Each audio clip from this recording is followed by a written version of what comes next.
2026 continues to be a great year for horror video game adaptations, as the adaptation for Exit 8 has just released to phenomenal reviews. Having played the game myself, watching the film felt incredibly rewarding, and it even takes things present in the game a step further. Today, I'm going to tell you everything you need to know about Exit 8's video game to complement your experience after you see the movie, and I'm going to tell you all of the deeper meanings and motifs present in the movie that I was able to pick up on while I was watching it. The moment you boot up the game, you are immediately placed in a white subway hallway illuminated with LEDs. To your left, 6 posters. To your right, 3 doors, 2 air vents, a fire extinguisher, and some smoking posters. A man walks down the hall alongside you, but doesn't speak a word to you. When you walk down the hall, you find a sign that says, quote, "Don't overlook any anomalies. If you find anomalies, turn back immediately. If you don't find any anomalies, do not turn back." To go out from Exit 8. This pretty clearly establishes the goal of the game. We are to walk down this hallway 8 times, ideally. Each time, there is a chance that nothing is wrong in the hallway, and everything is normal, but there is also a chance that something is wrong in the hallway. Whether it's a poster being different, someone hiding in a door, the man walking down the hall smiling, or crazy shit like a tiled-colored person or water rushing down the halls. If you see something like that, you turn back as soon as you see it. If you miss an anomaly, you're placed right back at gate 0 and have to start completely over. However, this can also happen when you think you see an anomaly, but nothing is wrong. Exit 8 takes clear inspiration from Silent Hill PT, being a game focused on a hallway that can theoretically loop endlessly, hence the name Exit 8, as if you turn the number 8 sideways, it turns into the infinity symbol. The anomaly hunting genre is something many people should be familiar with given its recent popularity in horror games. Take I'm on observation duty, Who's at the Door, and The Cabin Factory as some of the bigger examples. However, Exit 8 stands above those games as it is often considered the game that popularized the anomaly hunting genre as a whole. The game works excellently as a horror game for a few reasons. The first is the ambience.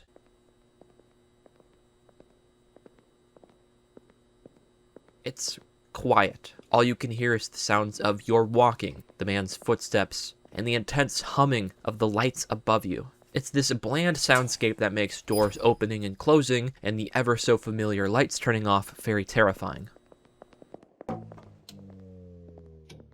Another is that you become incredibly familiar with the hallway quickly, so when something isn't right, it stands out, and it scares you.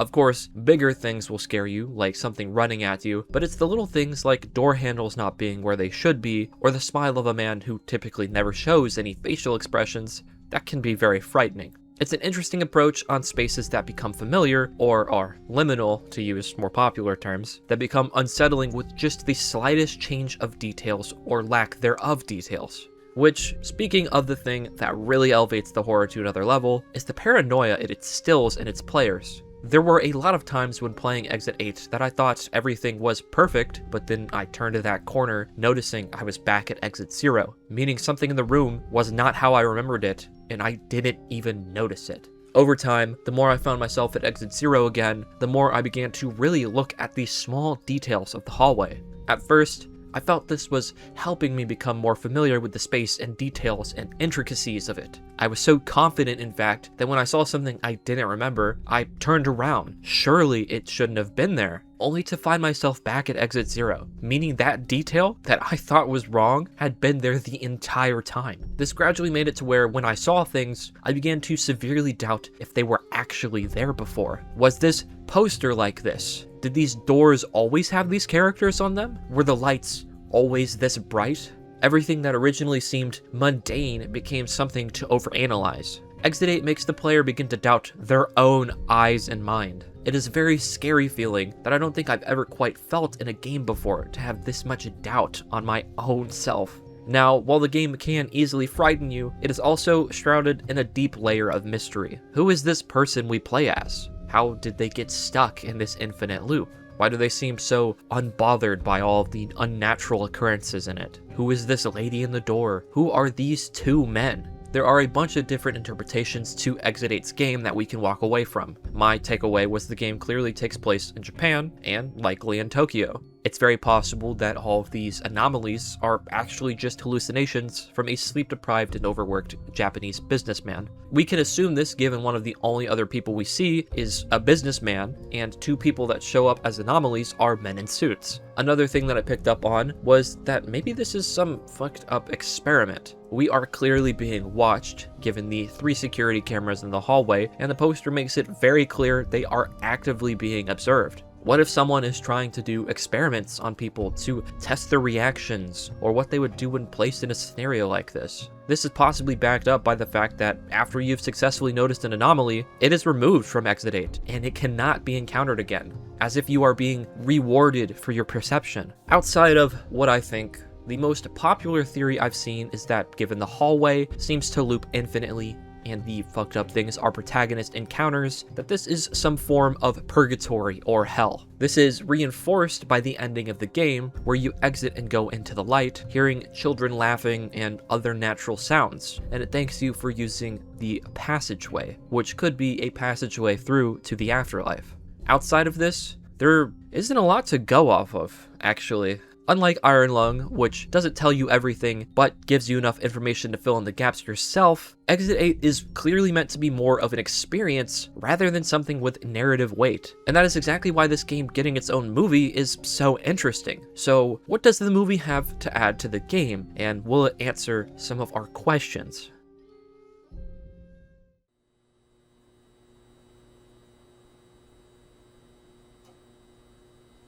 The film immediately fleshes out a lot of the ideas present in the game, starting with the protagonist. While we are never given a name for him, we learn that he was a flaky partner and eventually left his ex-girlfriend. It's implied there are a few reasons for it, but the main two were his lack of confrontation, running away from things, and his uncertainty towards being a father. Our introduction to him is him observing silently as a woman on the subway gets berated by a businessman trying to commute to work. No one on the train says anything or stops him, not even our protagonist. In fact, he gets off the train as soon as he can to escape from this scenario. This guilt follows him through the rest of the film and is made more intense as his ex-girlfriend is pregnant, and she is leaving it up to him whether she aborts the fetus or not. On his ascent up the stairs, he finds himself in the Exit 8 loop, where we are given a name for him, the Lost Man.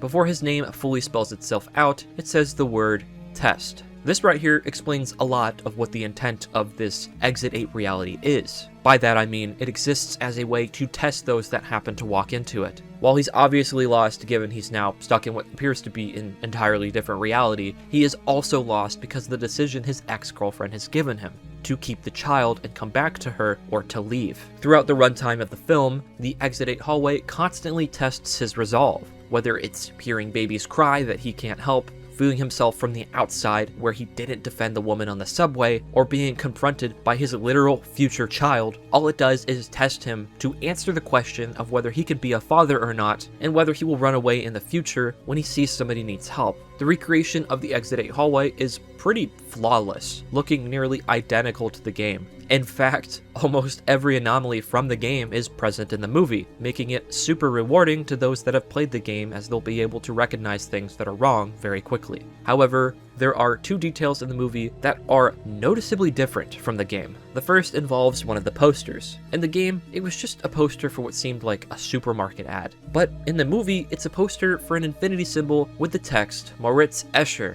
This is a reference to the artist Moritz Cornelius Escher, a Dutch artist most famous for his optical illusions. His relativity piece, featuring a myriad of seemingly endless staircases, will probably be very recognizable to most of you. This is more than likely just again meant to hammer in that this place, in theory, is an endless loop. The other is actually the man in the hallway himself, the one that walks. He obviously isn't the same person that we saw in the game, and while there's no way they could cast someone that looked identical to the one from the game, the movie actually explains why this person is different from the person in the game. You see, the man that walks down this hallway was actually a real person before. The movie only tells us that he's the walking man, but much like the Lost Man, it shows us a word before it gives us his name. However, unlike last time, it isn't test, it's hell. When he walks down the hall, the person who is a part of the hallway's active loops appears to be a teenage girl. He is joined by a boy, simply called the boy. At one point, the girl in the hallway speaks to him, asking him if he feels guilty about anything, which reinforces that Exit 8 exists as a way to test those that walk into it. The teenage girl also asks why he'd ever want to leave. Isn't his day-to-day life miserable? In another line from him, we learn that today is the day he was going to meet his son. So, from these dialogues, we can deduce that the walking man is being tested about whether he actually enjoys the life of a Japanese businessman and whether he's ready to be a father. To help test his readiness to be a father, the hallway gives him the boy to care for. At several points, he fails at being a suitable figure in front of the boy by either abandoning him, crashing out in front of him, or ignoring what he has to say. So, the hallway gives him a final test. It shows him a way up to the surface when he just got set back to Exit 0. A reference to an anomaly from the game. Unlike the ending in the game, where it's all white and you hear children laughing, when you walk up this staircase without going through the other levels first, your screen goes black and you hear ominous sounds. Despite being back at Exit 0, the walking man goes straight for the stairs, as he thinks this is a way out, but the boy realizes that this shouldn't be right. While it seems he has affirmed that he does desire the life of a Japanese businessman, when ascending the stairs, he leaves the boy, proving that he isn't ready to be a father. After this, the girl that walks down the hallway is replaced with him. This implies that whoever is walking down the hallway is someone that recently failed the Exit 8 reality, which explains why the person walking down the hallway is different between the movie and the game. The text that pops up when he's introduced that reads, "Hell" is foreshadowing to his fate, as he is now destined to walk down these halls for all of eternity. It could also be a nod to how director Genki Kawamura views the life of your average worker in Japan.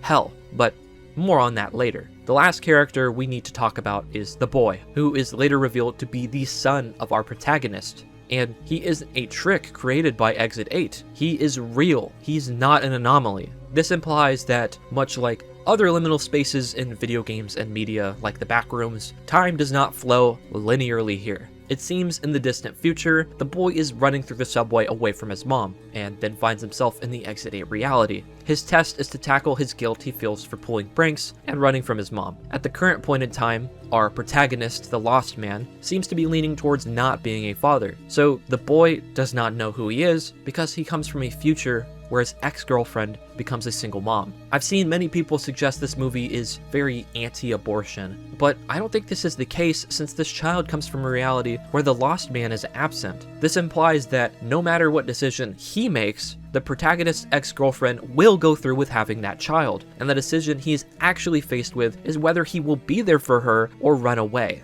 While the boy is there, the lost man is tested several times, and every time he listens to or saves the boy. In the end, the boy leaves Exit 8 to return back to his mom, or at least that's what we're meant to assume. As for the lost man, he has proven to Exit 8 that he won't run away anymore, and that he is ready to be a father. He finds himself at the exit to the loop, and instead of taking him up, it takes him down. It does this because Exit 8 puts him out right when he needs to make a decision to his ex-girlfriend, and he decides that he will be there for her. The movie ends with him back on the subway train as the woman with the baby is being yelled at again. He begins to cry, not because he's sad or thinks he's trapped, but because he realizes he's being given an opportunity to right his wrong, to not run away this time, and he goes that way to confront the man before the screen cuts to black. This perfectly embodies the message of Exit 8. There was an anomaly, a woman being yelled at on the train just for having a baby. At first, he walked forward, choosing to ignore it, and found himself in Exit 8. But here, he notices the anomaly, and turns back to fix it. And honestly, I hope he beats the shit out of that guy.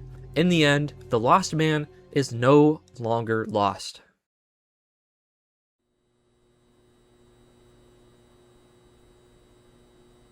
Much like the Iron Lung movie, Exit 8 can be walked away with many interpretations on its ending. The one that stood out to me, and was hinted a bit in the game that I talked about earlier, is that Exit 8 is a critique on Japanese society. Day after day, the business working class makes the same commute to work, burning and tiring themselves out at jobs they truthfully do not want to live. They are in a living hell, an endless loop, but it is one they willingly choose to live in, much like the walking man. Occasionally, you will have someone like the lost man, who realizes their system is flawed and tries to move past it, but most of the time, people are the walking man, choosing to continually walk the halls and not change anything.